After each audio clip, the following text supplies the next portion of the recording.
All right, here we go. No intro video because again, YouTube has been cracking down, copyright violations, all that. Even the intro song that I had cut together, the reprise of my Radio Red Nation Rising intro from 4 years ago, 5 years ago. So let's just get right into it. I know it's been crazy. Here's the thing that nobody can wrap their head around. We all knew he wasn't going to make it to trial. Everybody online knew that. And it wasn't wild speculation. We knew it in our bones. So how the hell could the Bureau of Prisons not know that? How the hell could Attorney General Barr not have known that? How could the President of the United States not have known that? We all knew Epstein wasn't going to make it to trial. So how is it that Epstein isn't going to make it to trial? And all that does, he should have been under a freaking microscope. Forget 24/7 surveillance. He should have been under a freaking microscope. Okay, they should have had a live camera in there, like you can watch the peregrine falcons nesting. Okay, they'll put up, the State Tower building has peregrine falcons here, and they put up a live cam. And you can go any time of day or night, and you can look in and you can see Mama Peregrine Falcon sitting on the eggs, and then you can watch the eggs hatch, and then you can watch the little hatchlings, and you can watch them get their wings and fly and leave the nest. Okay, you can watch all that live. We've had that technology for 20 years. So why can't we have live Epstein cam? So anybody anywhere in the world can go and see, yep, he's still alive. Yep, there's Epstein. Yep, he's okay. Seriously, how could this have happened? But do his crimes die with him? No, they do not. Does all the evidence that they seized die with him? No, it does not. No one now has standing to object to the search of the 71st Street townhouse. No one now has standing. There was a raid today at Little St. James Island. I'd love to know what they got from the rooms. The staff said no one was allowed to even enter, not even to clean. Love to know, and I think we will know, because again, my operating hypothesis is that Bill Barr did not leave a cushy life and a huge salary in order to come back into the meat grinder for no reason at all. He's already been Attorney General. He doesn't need it to burnish his credentials. The guy's at the end of an incredibly distinguished career. So why did he came back?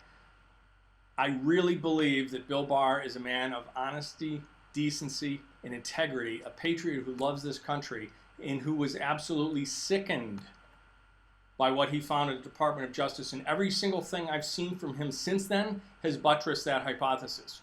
When he was in his fishing vest doing the interview saying, well, actually, I have more questions now than when I started, because the deeper we dug, the more I found out we had more questions than we even knew to ask at first. So I think everything is going to be fine. Of course, time will tell. Is it fun waiting? Of course it isn't. But actually, this accelerates things, because don't forget, Jeffrey Epstein's trial was scheduled to begin next June. Think of all the motion practice that would have gone on between now and then. Think of all the nonsense. Think of all the lies spewed by the Democrats. Already they're out trying to tag, Clinton body count was trending immediately. Within an hour, Clinton body count was trending. And then all of a sudden, Trump body count was number one. Excuse me? Trump isn't the one with over 100 suspicious deaths in their wake.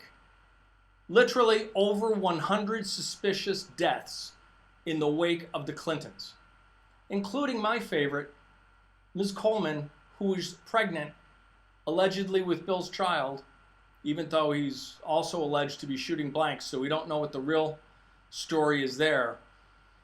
Shot twice in the back of the head and ruled a suicide. Seriously, how does that happen? Vince Foster, dead. No blood spatter around the body. In fact, the blood was running down his face, except his feet were found above his head. So how does blood, if this is the head and these are the feet, how does blood run uphill? How does that happen? Clearly, Vince was killed elsewhere and moved and dumped there. Suspicious death after suspicious death after suspicious death following the Clintons. How many suspicious deaths follow the president, that would be a goose egg. In fact, Morning Joe has one more suspicious death in his wake than Donald Trump. And Joe, there's no statute of limitations on murder. So what happened to your intern, Joe? Micah, you might want to ask that question. It might very well be in your best interest to ask that question, Micah, unless you want to be suspicious death number 2 following Joe Scarborough. Not saying it's going to happen, not alleging that Joe killed his intern, but it sure is suspicious. Why don't we have an inquiry into that? And speaking of inquiries, how did you like how Matt Gaetz shut down Jerry Nadler, or shut down AOC? AOC tweeted the New York Times report of Epstein's death, not the New York Post report, which was the first report. She had to wait for the Times to come out because AOC can't be giving any oxygen to the Post. She has to wait for the Democrat Party House organ, the Times, which is just one of the propaganda arms of the DNC now. She had to wait for it to come out with its report, and she retweeted the New York Times post. And she simply said, "I have questions, lots of them." And Matt Gaetz came back like a boss and said, "There's something on which we agree, AOC. In fact, why don't we have Jerry Nadler open up an investigation into this death, which took place in his neighborhood, instead of into the Kavanaugh hearing, which already happened, and the Russia hoax, which never happened." Boom! Loving Matt Gaetz. He does have, I am a little concerned with one of his donor connections. However, here's the thing with politicians.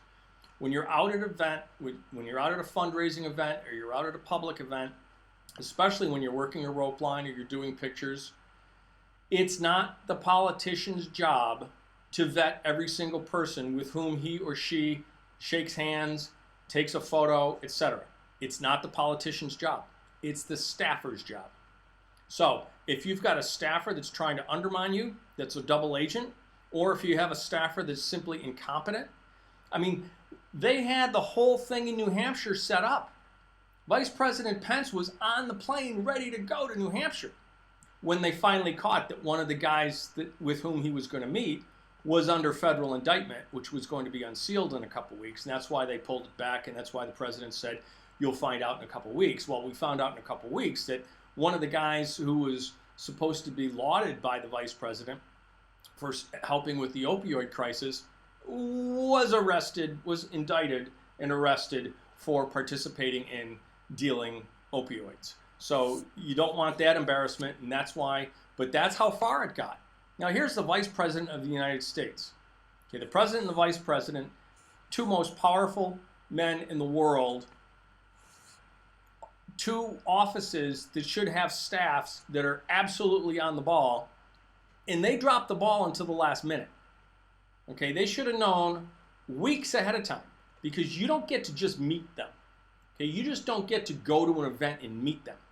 If you want to go to one of these events, you have to submit your credentials to the White House for an FBI background check before they will even let you in the room with the president or the vice president. That's how it works. And yet, they had to pull him back when the plane was already ready to take off. So it happens. So the fact that the president has been photographed with Epstein, so it was before the allegations were even known. It was before his prosecution in 2008. What's more troublesome is seeing Ghislaine Maxwell at Chelsea's wedding. It's not President Trump who is tied to the hip with Jeffrey Epstein. It's Bill Clinton, and everybody knows it. And the more the Democrats try to spin that it's Trump, that Trump had him killed, the more everyone is waking up and realizing it was the Clintons, it was the deep state. So I really believe that Bill Barr is going to get to the bottom of this. It's going to take some time, but it's not going to take as much time as it would have if Jeffrey Epstein had been allowed to live and go to trial next June. So if anything, the silver lining in all this is that the evidence can be introduced without motion to suppress. And sure, they'll try, but it'll just go to an appeal court, and the appeals court will say, no, you don't have standing. You have to have standing to bring an action in federal court. If you don't have standing, you might have the best rationale in the world. You might have the best legal rationale. You might have all the precedent on your side. It doesn't matter. If you don't have standing, you can't bring it. And guess what? Nobody has standing. Nobody. I think Ghislaine Maxwell is going to be in for a very interesting remainder of August. I think she's the next one. And yes, this does reach into the royal family, particularly with Prince Andrew. But Ghislaine Maxwell was essentially his pimp, and she cannot declaim any association with Jeffrey Epstein because Epstein's boat was named Madame Ghislaine. Okay, the boat that would bring people from the airport on Greater St. James over to Little St. James, which was the one dubbed Orgy Island. Yeah, that boat was called the Madame Ghislaine. So there's no way. Ghislaine Maxwell is up to her eyeballs. She was one of the pimps. She was one of the promoters. She brought girls who found girls. It was an entire network. It was just like NXIVM. And oh, by the way, yeah, Kirsten Gillibrand, your father is going to be in trouble with NXIVM. Count on that. What upsets me, though, and we really need, I'm not a big fan of legislation for legislation's sake. I think the worst metric by which you should judge a representative is how much legislation they had passed. I don't like it when people, well, they've only had 4 bills passed. Well, guess what? What were the 4 bills? Now, Bernie only had 4 bills passed in the Senate so far, and I think 3 of them were post offices, and one of them was to rename a school or something. They're all ministerial, nothing burgers, right? Just, the things that you need. You need legislation in order to rename a post office. If you wanted to have the Fred Flintstone post office, you'd have to have a bill to rename the post office at Jellystone National Park the Fred Flintstone post office. Okay, so that's a piece of legislation that has to go through. And those things go through, representatives put those through all the time, and it's no big deal. That's not significant legislation. Now, if somebody puts through a crime bill like Joe Biden did in 1994 that results in an inordinate number of black Americans being arrested, I think that's something that we ought to look at. I also think we should look at it if there's good legislation, like the recent tax cuts. That's good legislation that got passed, so who helped get that passed? We want to look at that. Who voted against that good legislation? So you don't go by volume, you go by quality. Okay, you understanding what I'm saying here? You got to look at the legislation. Was it substantive, number one? Number two, did it further our political objectives, which again are limited spending, small government, greater liberty for citizens? I see some real danger signs for the president next year. And I'm just overjoyed that the Democrats have such an inept field. But just like the Republicans in 2016, there are 20 Democrats running. Why? Why did Tulsi Gabbard put her campaign on pause while she's going to deploy to Indonesia as part of her National Guard service? Why did Bobby O'Rourke put his campaign on pause? Why didn't they just end their campaigns? Because if it's on pause, you get to keep fundraising. Oh yeah, and by the way, when you do end your campaign, you don't have to give those donations back. You get to keep them. Now, you can't keep them for your personal use, but you can keep them, and Tulsi can say, hey, Kamala, if you agree to appoint me Secretary of Defense, I will give all my campaign money to your campaign, because you can donate it to a political campaign. You can donate it to the United States Treasury. You can donate it to the National Party. You can donate it to a state party. As long as you use it for a political purpose or donate it to the United States Treasury, you get to determine where that money goes. And I think we need to change that. Again, not in favor of legislation for legislation's sake, but I really think we need to change election law so that if you take in campaign donations and your campaign terminates before the general election, that you don't get to decide where that money goes, that it will go back to the United States Treasury automatically. There are a lot of different twists. You could say all donations under $100 need to be returned. You could do it pro rata, which would be messy. You could simply say it gets donated to the state party or to the national party. I think a cleaner, better way would just say all monies raised, not used on your campaign, is cheat to the federal treasury. Because that's where a lot of mischief, that's why all these people are running. Eric Swalwell knew he had no hope of being president. Bobby O'Rourke knew that he has no hope of being president. All these lightweights. Okay, Castro knows he has no chance of ever being president. That's not why they're running. They're running to get money, and then they get to determine how that money is spent and where, which gives them a measure of power. I think that's wrong. I don't think that's the way things should work. But that's what's going on with the campaigns. Now, Kamala got upbraided by a 91-year-old lady. God love her. Kamala's there. She literally said, if you like your health care, you can keep your health care. We want you to, she's like, get your hands off my health care, said the little 91-year-old granny. And Kamala said, oh, we're not going to mess with your health care. We want you to have it just the way you want it, patronizingly. And the woman was like, GFY, B. It was great. And I got a couple memes up. One I used as my profile picture. The Adult Swim version I didn't use as my profile picture, but you can find it in the comments. Some people like one. Some people prefer the other. Some people like both. Tell me which you like best. But, you know, I keep coming back to everything they say, think, believe is either a lie or based on a lie. Okay? All these new gun control laws, well, guess what? We got a Johns Hopkins study. This is a study by Johns Hopkins University, which is not Liberty University. It's not a conservative university, Johns Hopkins. And it shows that the California gun laws had zero impact on gun crime. Why? Because these laws don't address gun crime. Democrats don't give a rat's ass about illegal guns. They don't care about gangbangers killing each other in the ghetto. All they care about is disarming law-abiding citizens, because gun control is not about the guns. Gun control is 100% about the control. Cuomo in New York, all they care about is taking guns away from law-abiding citizens.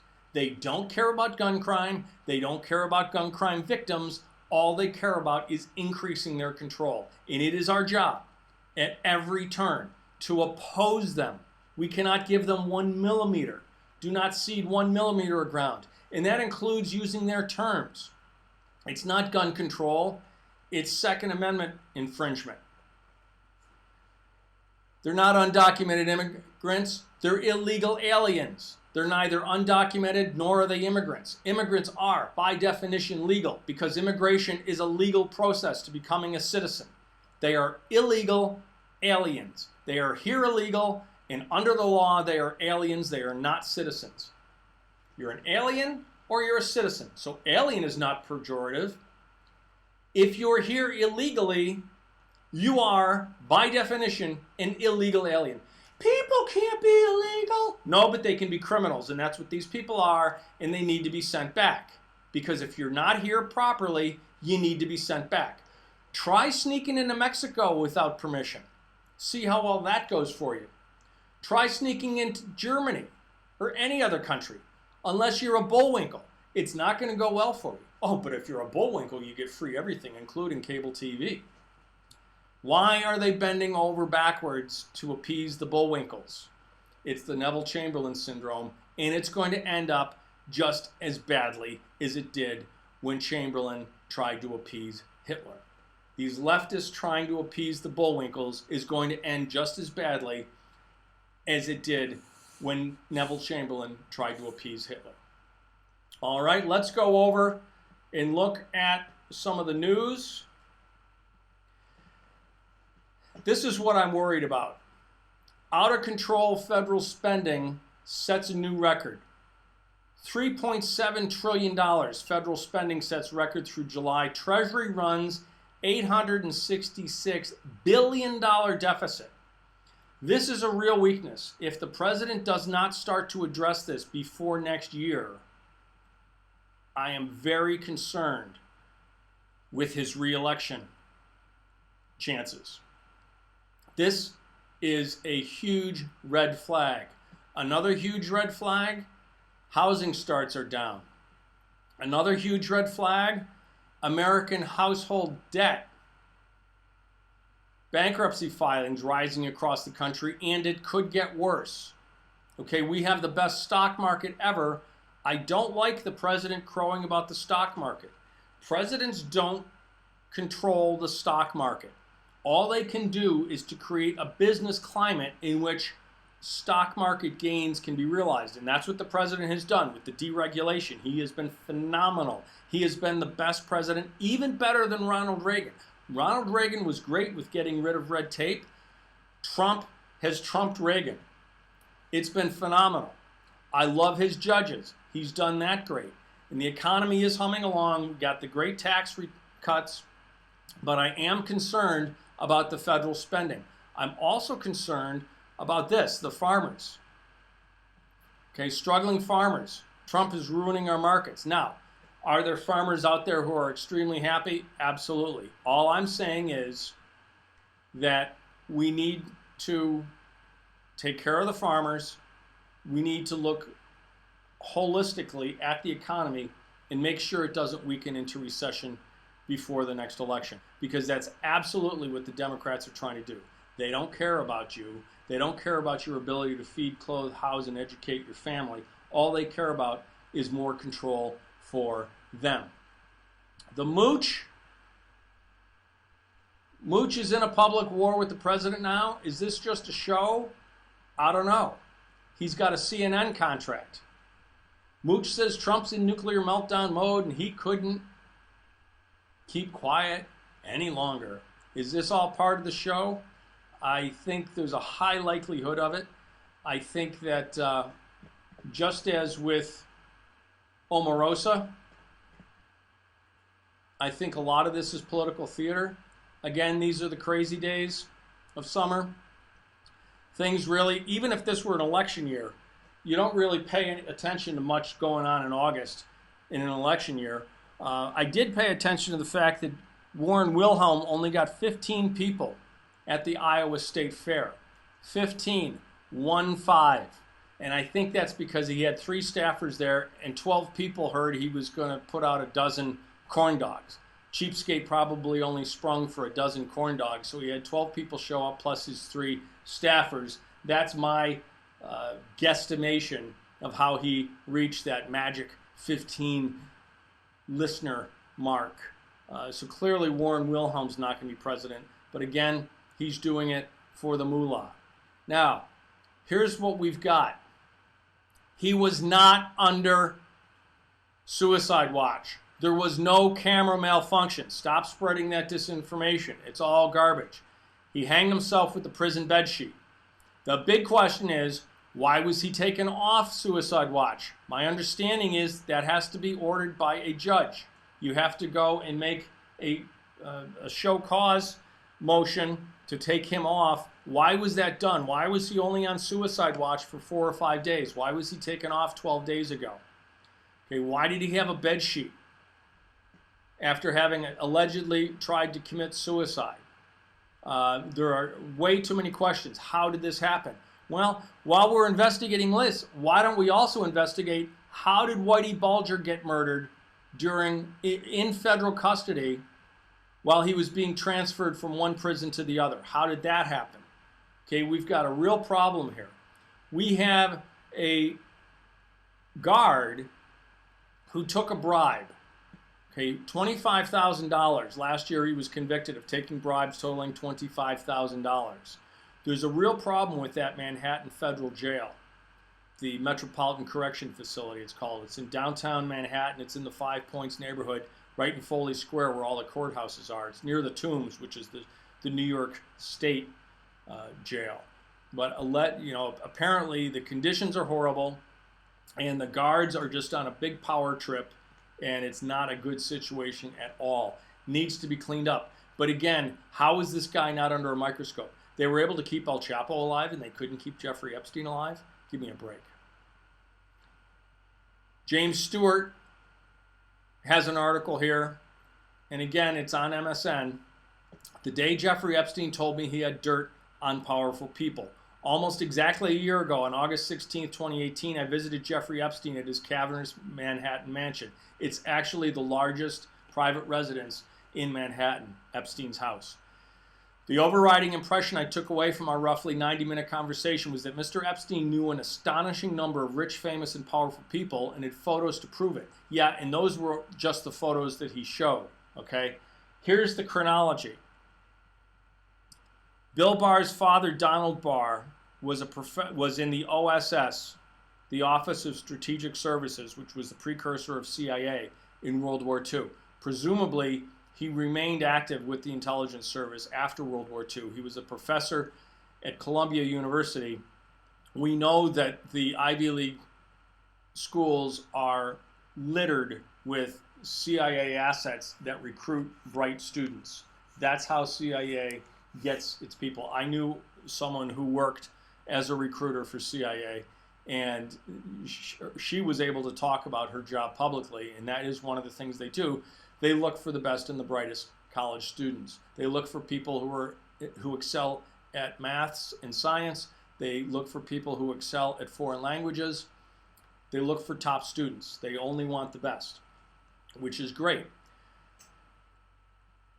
He was also headmaster, Donald Barr, of Dalton School until June of 1974, when he left allegedly over a dispute with the board.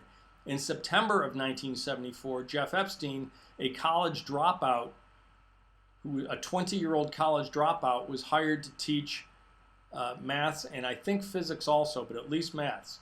Okay, and he was there for 2 years until 1976 before he was bounced. How does a college dropout get a job teaching at arguably the most prestigious private school in Manhattan, where all of the students are the children of the wealthy and the famous? How does that happen? And while he was there, one of his students, or two of his students, their father was the chairman at Bear Stearns, which was a big Wall Street trading firm. So he went from Dalton School to Bear Stearns, and allegedly he was a Wall Street whiz kid. And then he started his own hedge fund. Well, apparently that hedge fund only had one client, Les Wexner, the founder of Apparel Group, which is Victoria's Secret and The Limited and all of those companies. Les Wexner is the man who sold Jeffrey Epstein the largest private residence in Manhattan for $1. How does that happen? Okay, look, all signs point to the fact that Donald Barr hired Epstein. Epstein was a CIA asset. Les Wexner was his funder. You know, he was the one who made Epstein wealthy. And that Epstein was running a joint CIA MI6, based on all of his European ties, where they're surmising MI6 honey trap. Now, we know that FBI was running honey traps with the mob at least since the 1930s. We know CIA has run honey traps since its inception. Honey traps are nothing new. They are literally hundreds, if not thousands of years old. And for those who don't know what a honey trap is, you induce someone with some vice that is their weakness, whether it be full-grown, very voluptuous, busty women, or whether it's 12-year-old girls, or whether it's 15-year-old boys, or whether it's drugs, or whatever it is. Hollywood works the same way. Okay, when a friend's husband said that when they signed their big record contract, a kid came in with a backpack and unzipped it all, and it was literally a pharmaceutical factory in his backpack. You could have anything you wanted. You could have crystal meth, you could have heroin, you could have marijuana, you could have hashish, you could have uppers, you could have downers, you could have Viagra, you could have whatever you wanted. Okay? No, you don't want candy? Well, what else would you like? Would you like little girls? Would you like little boys? Would you like grown women? Do you want two women? Do you want two women and a dog? Do you want an orangutan and two midgets? I mean, literally, it's whatever people want, and they just give it to them. Oh, yeah, and by the way, the whole thing is videotaped and photographed. That's how a honey trap works.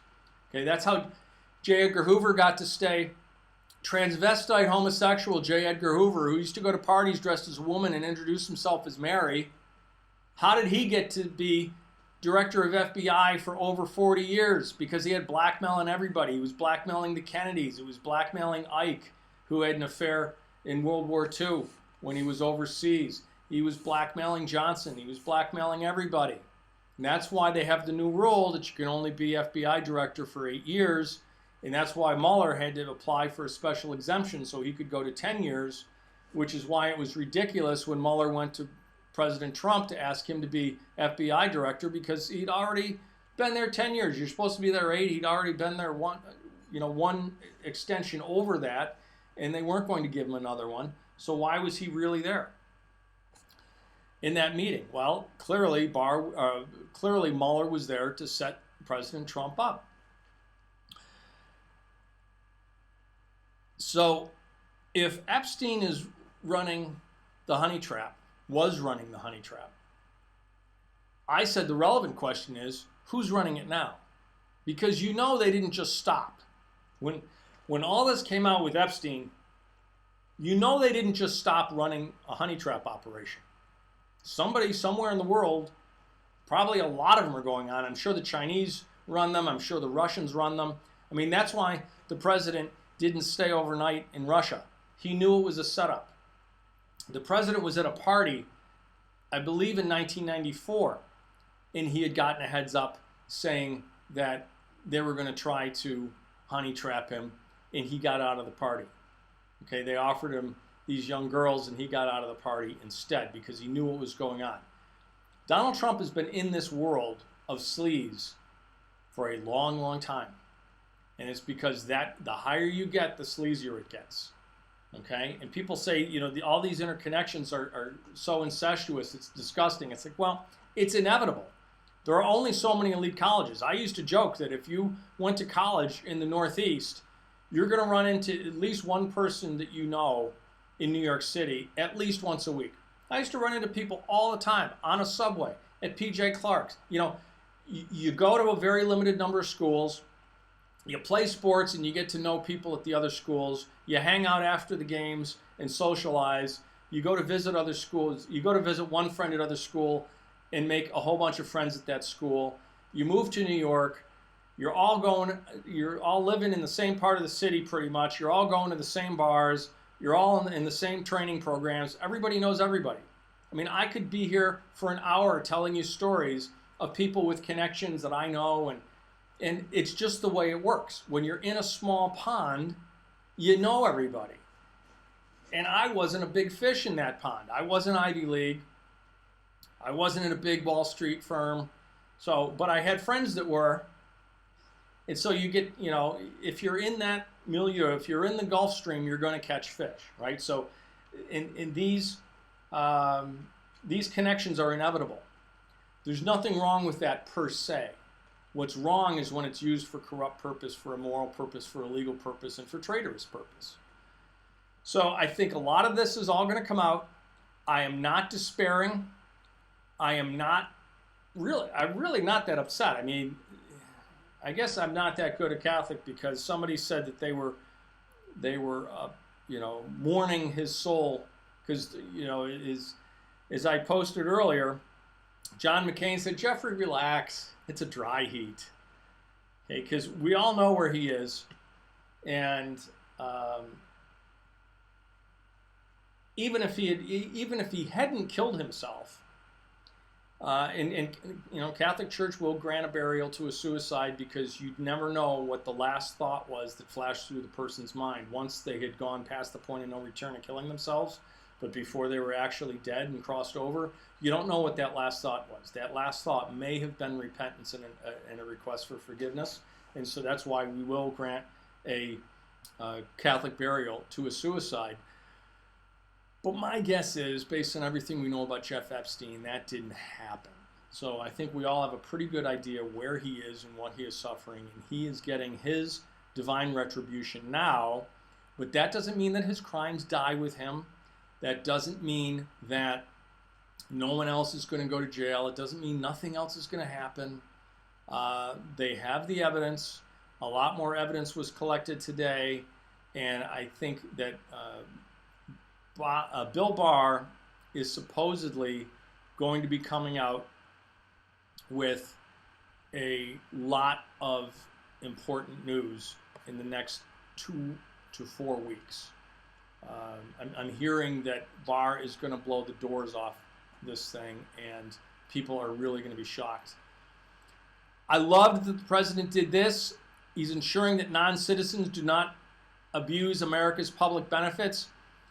If you're on welfare, you can't get a green card. Boom, that's exactly the way it should be. If you're on public relief, you shouldn't be allowed to come here and be a citizen. You gotta, it used to be that you had to have a sponsor and you had to prove that you could support yourself in order to be allowed to come here. We need to go back to that.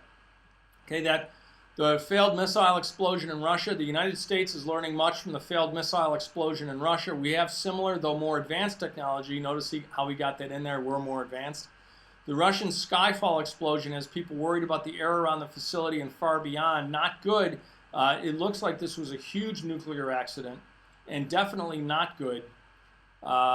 He's given Diamond and Silk a little love there.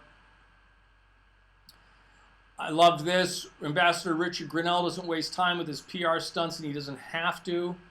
The president has repeatedly praised our ambassador in Berlin, spot on. People are saying that it was a PR stunt, that he said, look, we're just going to withdraw our troops from Germany if you don't pay your 2% of your GDP. And the Germans all said, well, this isn't helpful, and these PR stunts, etc. It's not a PR stunt. Rick Grenell is saying, look, either pay up or we're out of here. We're done being taken advantage of. Rand Paul came in, and again, Rand had part of his lung removed 2 weeks ago because of that wackadoo leftist who tackled him, blindsided him in his yard, broke his ribs. Why is the United States always stuck paying for everyone when prosperous nations don't pay their fair share? Richard Grenell is absolutely right. We need to reevaluate commitments all over the world and decide what is best for America first. Okay, again, Trumpism is not about a man, it is about a plan. MAGA is not about a man, it is about a plan. At most, we are going to have 5.5 more years of President Trump. At most. Okay? It's about a plan, not a man. And we need to start setting things up. That's what MAGA Institute, that's what Brooke McGowan and I are doing with MAGA Institute, is we want to set it up where we can vet candidates so that when you go into the voting booth, you are confident knowing that the candidate for whom you will cast your sacred ballot has committed to the America First agenda. It's not a PR stunt at all. And again, just announced President Donald Trump will enforce a Clinton-era law. So they're all going to come out with this and saying that he's racist. No, it's a Clinton-era law. All the president is doing is enforcing the existing law to ensure that non-citizens do not abuse our public benefit programs and jeopardize the safety net needed by vulnerable Americans. Okay? Anybody in healthcare in Texas and California will tell you that illegals are stealing resources that properly should be going to Americans. They are stealing them. They are not legally entitled to them, and yet they are taking them. California is allowing them. Texas is allowing them. They are stealing resources that properly belong to American citizens. And President Trump is simply saying, enough of this. We are going to enforce the law. Poor Joe Biden. I mean, I love this guy. I'd love to see Joe and Bernie be the nominees. Okay? Wouldn't a Biden-Bernie ticket just be fantastic? The party that literally hates old white men, who says that we need to be murdered. I played that video earlier in the week. Woman saying that all white men just need to be murdered. We need to be killed. Wouldn't it be great to have Biden and Bernie as the ticket? Biden came out and said poor kids are just as bright and as talented as white kids. I mean, you can't make this stuff up. Can you imagine if Trump said that? But Biden said it, so it's not fun. It's not nice to pick on somebody who's older, and he just misspoke, and that's all. And if Trump did it, again, we'd have impeachment proceedings for that too. So I really hope and pray, and people say, Timbo, why are you hoping and praying that Jerry Nadler tries to impeach the president? I really hope and pray that Congress not only has an impeachment hearing, but they actually do impeach him, because the Democrats will never win another election for the next 20, 30 years. It's a big mistake if they try to go down that road. Okay, I think that's all for now. I think I'm just going to leave that there. I don't want to run these too long. And again, I apologize. I can't have music anymore as part of the show. You know that the intro is always part of the commentary and all my little sound clips, etc. But YouTube is really cracking down on this stuff, and I want you to be able to see the content. The bells and whistles are a lot of fun. No, they're not as entertaining as they used to be, these videos, but I do want to give you the content. And until we can figure out how we can get around that problem, it's just going to be, meat and potatoes like this from now on. So until next time, God bless you. God bless these United States. Keep fighting the good fight.